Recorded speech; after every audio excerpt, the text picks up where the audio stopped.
जो अपने बच्चों से बात बोलते होंगे कि अभी हम हैं तुम्हें देखने के लिए, तुम्हें कुछ करने की जरूरत नहीं, बोलते हैं? सुना होगा आपने। मेरे पापा ने, मैं उनसे कहा था कि तुमको जॉब करने की जरूरत नहीं, अभी हम हैं तुम्हें देखने के लिए। ये बताना भूल जाते हैं कि जब हम नहीं होंगे देखने के लिए तब तुम्हारा क्या होगा। ऐसी सिचुएशन थी। नाना मुझे लेके, मेरी मम्मी को लेके लखनऊ आए, लखनऊ में आए, और मैं ये बात मानती हूँ कि एक माँ से ज्यादा शक्तिशाली कोई नहीं होता। यस और नो? यस। जिस टाइम पे शोक मनाने का टाइम था, जिस टाइम पे रोने का टाइम था, जिस टाइम पे इंसान अपने भाव को कोस सकता था, उस टाइम पे मेरी मॉम ने सोचा कि मैं अपने बच्चों को खिलाऊंगी कैसे, पिलाऊंगी कैसे और बढ़ाऊंगी कैसे।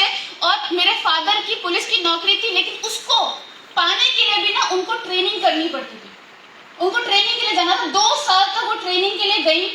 और सोचो 3 बच्चे होने के बावजूद, ऐसे एरिया से बिलोंग करने के बावजूद उन्होंने बुलेट फायरिंग की, हर्डल्स किया, भागा दौड़ी की, स्विमिंग की, वो सारी चीजें की जो एक पुलिस की नौकरी पाने के लिए करनी पड़ती है। आज लोग बोलते हैं मुझे कि पूर्णिमा तुम इतनी बोल्ड और स्ट्रॉन्ग कैसे हो। मैं एक ही बात बोलती हूँ कि ना कभी मेरी माँ ने हार मानी, ना उनकी बेटी मानेगी।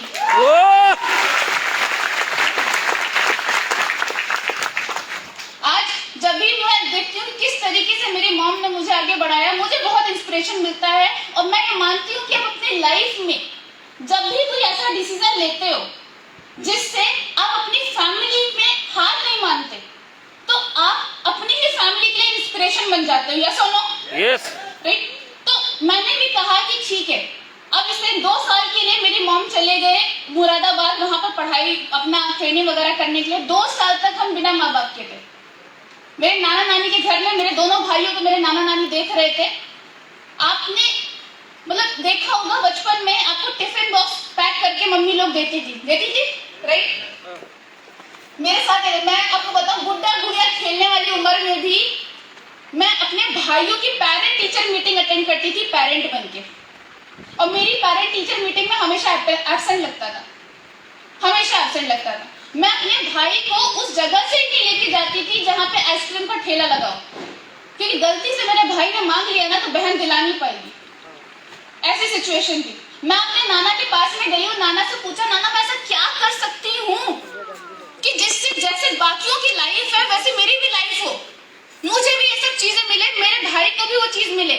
तो जैसे सबके पेरेंट्स बोलते हैं, मेरे भी पेरेंट्स ने सेम बात बोली कि अगर तुम पढ़ाई करोगी और टॉप करोगी, अच्छे मार्क्स लाओगी, तो तुम्हें एक जॉब मिलेगी और तुम्हें ये सब कुछ मिल सकता है जो तुम पाना चाहती हो। यही सबके पेरेंट्स बोलते हैं। यस और नो? यस। सबके पेरेंट्स यही बोलते हैं। यस और नो? यस। मेरे भी पेरेंट्स ने बोला, और मैंने कहा कि अगर यही रास्ता है ना तो मैं डेफिनेटली करके दिखाऊंगी। और 10th क्लास में 96% मैंने मार्क्स स्कोर किया।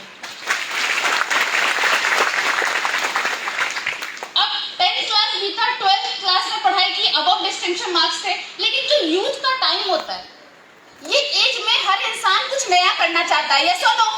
कितने यूथ प्लीज सुन रहे हैं? हैंड रेज करके मुझे बताएं। आप सब भी यूथ ही है सर, आप सब भी यूथ ही है, दिल जवान होना चाहिए। यस और नो? सब यूथ सुन रहे हैं मुझे यहाँ पे? यस यस वाला यस नहीं है। यस। कितना यूथ है यहाँ पे? Okay, right. तो मैं आपको बताऊं, ये जो टाइम होता है कुछ नया करना होता है। यस और नो? मैंने भी कहा कि कुछ नया करेंगे, कुछ नाम बनाएंगे। तो मेरी पेंटिंग एंड ड्राइंग बहुत अच्छी थी, तो मेरी मॉम ने कहा, सॉरी मेरे दोस्तों ने कहा कि तुम इतनी अच्छी पेंटिंग, इतनी अच्छी ड्राइंग करती हो, तुम फैशन डिजाइनिंग ट्राई करो। मैंने कहा गुड है।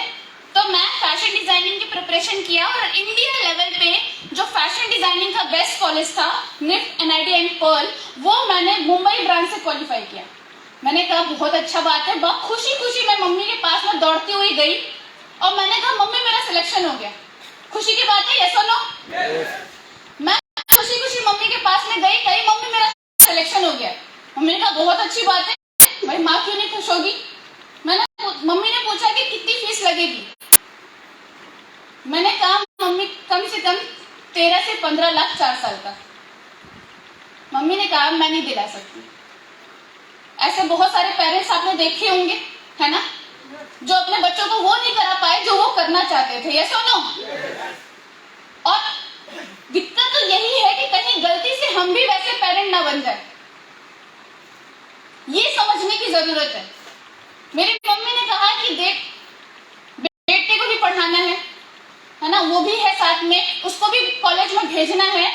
अब मैं तुम्हारे साथ इतना ज्यादा पैसा तुम्हारे ऊपर नहीं लगा सकती, है ना।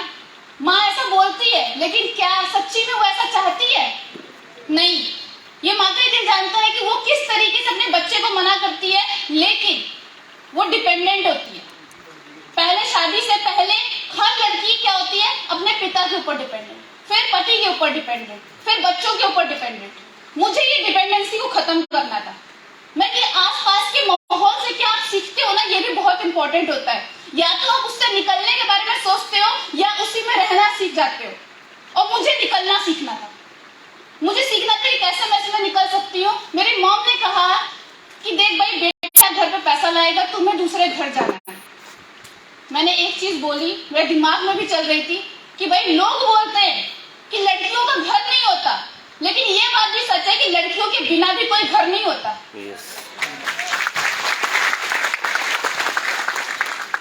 मैंने अपनी पढ़ाई सिविल इंजीनियरिंग, सोचो कहाँ फैशन डिजाइनिंग कर रही थी, कहाँ civil engineering, BTech civil engineering. क्यों? क्योंकि वहां पर मेरे मार्क्स बहुत अच्छे थे तो मेरा एडमिशन हो गया था। अब कॉलेज सिविल इंजीनियरिंग में पढ़ाई कर रही थी, कुछ ऐसी चीजें मेरे माइंड में चल रही थी जो शायद हर इंसान, कौन यहाँ पर पढ़ाई कर रहा, भी कॉलेज स्टूडेंट है, कॉलेज में पढ़ाई कर रहे हैं जो लोग, लाइक आप लोग रिलेट कर पाओगे। कॉलेज में मेरे दिमाग में चल रहा था कि हर कोई इंसान तो उसी रेस में लगा हुआ है, तो मुझे जॉब कैसे मिलेगी?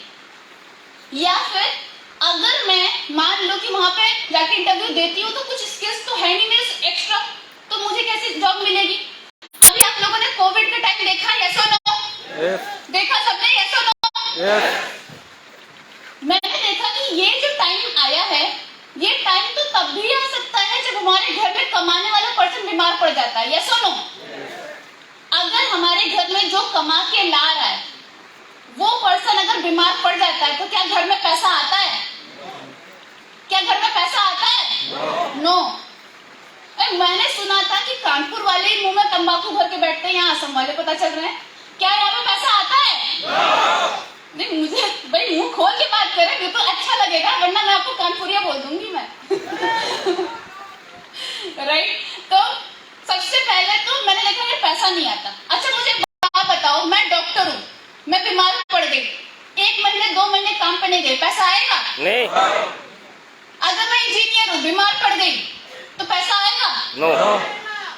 अगर मान लो कि मैं लॉयर हूँ, तो मेरी जगह पे जाके मेरी मॉम जाके केस लड़ सकती है? नहीं। मतलब मैं कोई भी अच्छी पोजीशन हासिल कर लूं, लेकिन अगर मैं बीमार पड़ गई, 3 महीने 6 महीने रेस्ट पे चली गई, तो घर में पैसा नहीं आने वाला, यस और नो? मैंने कहा ऐसा टाइम में भी कैसा पैसा आए, ये सोच ही रही थी कि कैसे पैसा आए, कि तभी मेरी लाइफ में एक ऐसे पर्सन आए जिन्होंने प्लान दिखाया, और वो प्लान था वेस्टीज मार्केटिंग प्राइवेट लिमिटेड का। राइट? तो वेस्टीज कंपनी का मैंने प्लान देखा। हाँ, दूसरा कुछ नहीं।